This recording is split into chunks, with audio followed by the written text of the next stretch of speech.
Only one here brawling.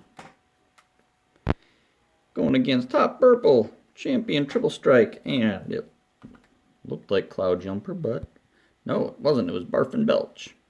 So I'm definitely going for this champion triple strike first.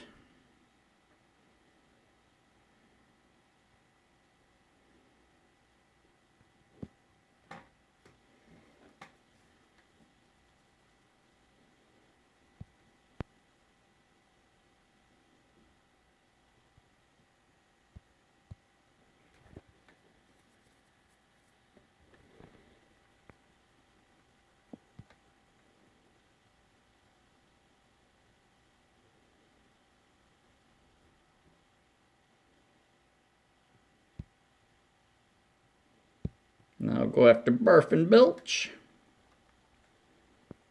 Saving that Hotburple for the end.